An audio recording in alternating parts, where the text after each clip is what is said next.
जिस पोते को दादी ने कलेजे से लगाकर पाला, उसी के हाथों में दादा का खून लगा था। सुहागरात की सेज पर जब नई नवेली दुल्हन ने वो खौफनाक सच देखा, तो उसकी रूह कांप उठी। यह कहानी उस अंधे विश्वास और भयानक धोखे की है जो आज के कलयुग में किसी भी घर की चौखट लांघ सकता है। यह दास्तान हर उस बुजुर्ग के लिए एक आंख खोलने वाला सबक है जो अपनों के मोह में इतने अंधे हो जाते हैं कि उन्हें आस्तीन का सांप दिखाई नहीं देता। चंदनपुर गांव में सेठ दीनानाथ और उनकी पत्नी कौशल्या देवी का नाम बड़े ही आदर और सम्मान से लिया जाता था। दीनानाथ जी ने अपनी पूरी जिंदगी खून पसीना एक करके करोड़ों की संपत्ति और एक बहुत बड़ा व्यापार खड़ा किया था। उनका एक ही सपना था कि उनका इकलौता पोता विक्रम उनके इस साम्राज्य को संभाले और उनके बुढ़ापे की लाठी बने। विक्रम के माता पिता का देहांत बहुत पहले एक दुर्घटना में हो गया था, जिसके बाद दीनानाथ और कौशल्या ने उसे अपने सीने से लगाकर पाला था। विक्रम दुनिया की नजरों में एक श्रवण कुमार था। वह दिन रात अपने दादा दादी के पैर दबाता, उनके सामने सिर झुकाकर बात करता और मंदिर में घंटों पूजा करता था। पूरा गांव दीनानाथ जी की किस्मत पर रश्क करता था कि उन्हें ऐसा संस्कारी पोता मिला है। लेकिन उस बूढ़े और लाचार दादा को क्या पता था कि जिस पोते को वह दूध पिलाकर पाल रहे हैं, वह अंदर ही अंदर उनके ही खून का प्यासा हो चुका है। भादों की वह एक खौफनाक और काली रात थी, जब आसमान से मूसलाधार बारिश हो रही थी और भयानक बिजलियां कड़क रही थीं। हवेली के सारे नौकर अपने अपने कमरों में सो रहे थे और कौशल्या देवी भी गहरी नींद में थीं। तभी आधी रात को हवेली में एक दिल दहला देने वाली चीख गूंजी। यह चीख दीनानाथ जी के कमरे से आई थी। कौशल्या देवी घबरा कर उठीं और कांपते कदमों से अपने पति के कमरे की तरफ दौड़ीं।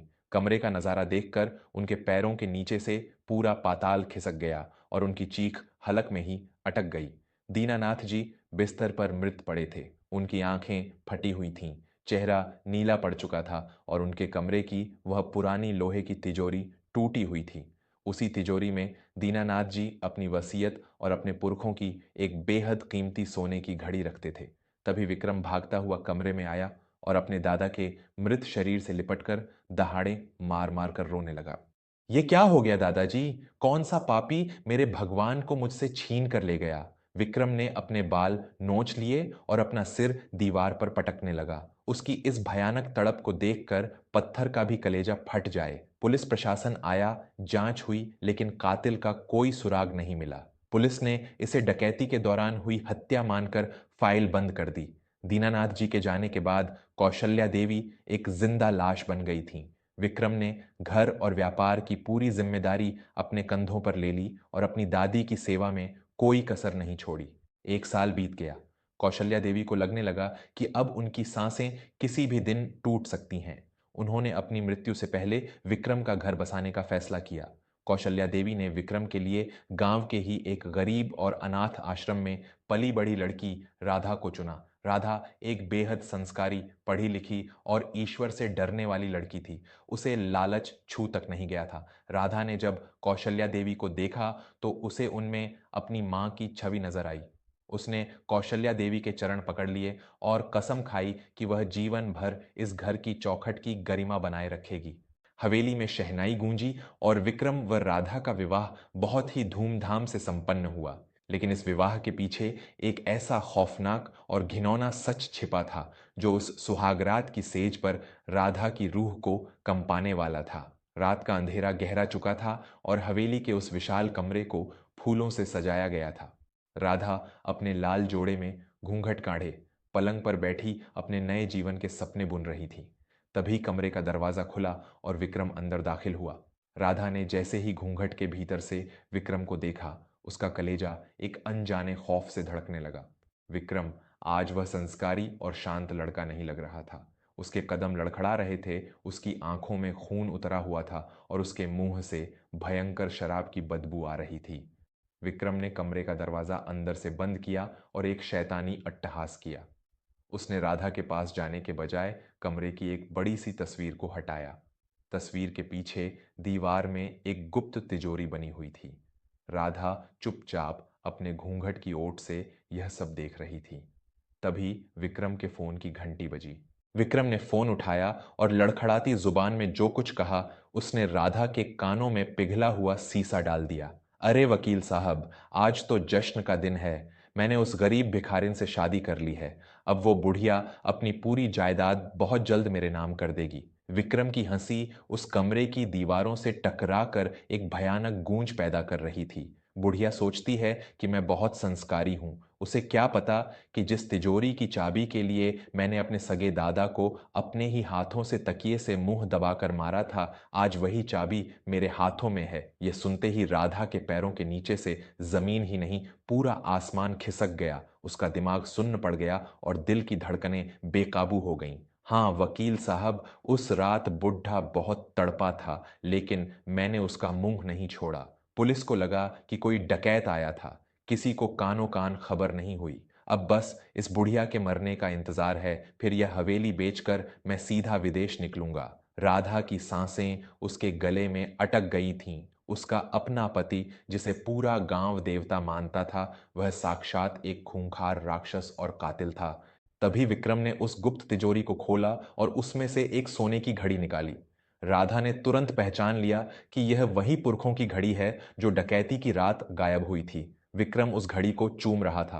राधा के शरीर का एक एक कतरा ज्वालामुखी बनकर उबलने लगा। वह चीखना चाहती थी, लेकिन उसने अपनी जुबान को दांतों तले दबा लिया। वह जानती थी कि अगर आज उसने जरा सी भी आहट की तो यह हैवान उसे भी मौत के घाट उतार देगा। विक्रम फोन काटकर लड़खड़ाता हुआ बिस्तर की तरफ पलटा और धड़ाम से जमीन पर गिरकर नशे में बेसुध हो गया।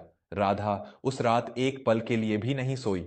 उसकी आंखों में अब आंसू नहीं, बल्कि न्याय की वह प्रलयंकारी ज्वाला धधक रही थी जो भस्म करने के लिए आतुर थी। उसने उस रात अपने खून से यह कसम खाई कि वह इस पापी को उसके गुनाहों की ऐसी खौफनाक सजा दिलाएगी जो सदियों तक याद रखी जाएगी। अगली सुबह जब सूरज निकला तो राधा के चेहरे पर कोई खौफ नहीं था। वह एक आदर्श बहू की तरह पूरे घर का काम करने लगी। विक्रम को अपने नशे में की गई बातों का कुछ भी याद नहीं था। वह फिर से अपने उसी श्रवण कुमार वाले मुखौटे को पहन चुका था। अगले कुछ हफ्तों तक राधा ने बड़ी ही चतुराई से विक्रम पर नजर रखी। जब विक्रम घर पर नहीं होता, राधा ने उस गुप्त तिजोरी की नकली चाबी बनवाई। उस तिजोरी के अंदर से राधा को वह तकिया भी मिल गया जिस पर दीनानाथ जी के खून के छींटे लगे हुए थे। साथ ही वह कागजात भी मिल गए जिनमें विक्रम ने धोखे से कौशल्या देवी के अंगूठे के निशान लिए थे। दीनानाथ जी की पहली पुण्यतिथि का दिन आ गया। हवेली में बहुत बड़े पाठ का आयोजन किया गया था। पूरा गांव, बड़े बड़े अधिकारी और पुलिस प्रशासन के लोग भी उस पाठ में शामिल होने आए थे। हवेली के विशाल आंगन में दीनानाथ जी की एक बहुत बड़ी तस्वीर रखी हुई थी। विक्रम सफेद कपड़े पहने, घड़ियाली आंसू बहाता हुआ तस्वीर के पास गया। उसने अपने हाथों में गुलाब के फूलों की एक बड़ी सी माला उठाई और जैसे ही वह माला दीनानाथ जी की तस्वीर पर पहनाने वाला था, रुक जाओ! राधा की वह गगनभेदी और खौफनाक आवाज पूरे आंगन में गूंज उठी। सारे मेहमान सन्न रह गए। विक्रम के हाथ हवा में ही जम गए। राधा लाल रंग की साड़ी पहने, आंखों में साक्षात चंडी का रूप लिए सीढ़ियों से नीचे उतर रही थी। इन पापी और खूनी हाथों से मेरे दादाजी की तस्वीर को छूने की कोशिश भी मत करना विक्रम। कौशल्या देवी कांपते हुए उठी। ये क्या कह रही हो बहू? विक्रम तो देवता है। राधा ने एक व्यंग्यात्मक अट्टहास किया और अपनी मुट्ठी में बंद वो सोने की घड़ी विक्रम के मुंह पर दे मारी। देवता? यह इंसान नहीं, साक्षात काल है मां जी। इसी आस्तीन के सांप ने दौलत के लालच में दादाजी को तकिए से दबाकर मार डाला था। यह सुनते ही पूरे आंगन में जैसे बम फट गया। लोग एक दूसरे का मुंह देखने लगे। विक्रम के चेहरे का रंग ऐसे उड़ गया जैसे किसी ने उसका सारा खून चूस लिया हो। वह पसीने से नहा उठा, लेकिन फिर उसने अपने आप को संभाला और चिल्लाने लगा, पागल हो गई है क्या तू? ये क्या बकवास कर रही है? पुलिस वालों, ये मेरी पत्नी दिमागी रूप से बीमार है, इसे यहां से ले जाओ। लेकिन राधा ने अपने आंचल से वह खून से सना हुआ तकिया और जमीन हड़पने वाले वह फर्जी कागजात निकाले और पुलिस अधिकारी के पैरों में फेंक दिए। ये रहे सबूत इंस्पेक्टर साहब। इस तकिए पर आज भी दादाजी का खून लगा है और ये रहे वो कागजात जो इस नीच ने मां जी को धोखा देकर बनवाए हैं।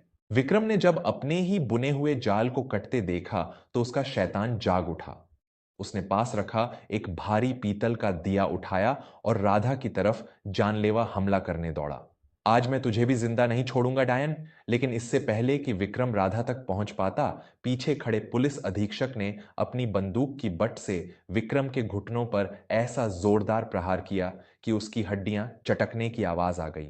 विक्रम धड़ाम से जमीन पर गिर पड़ा और दर्द से चीखने लगा। कौशल्या देवी के पैरों के नीचे से जमीन खिसक चुकी थी। जिस पोते को उन्होंने अपने दूध से सींचा था, वही उनके सुहाग का कातिल निकला। वह लड़खड़ाती हुई आगे बढ़ी और उन्होंने अपने सारे आंसुओं को पीकर विक्रम के चेहरे पर एक ऐसा जोरदार तमाचा जड़ा जिसकी गूंज से हवेली की दीवारें थर्रा उठीं।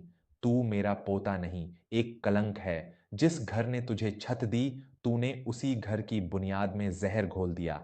आज से तू मेरे लिए मर चुका है।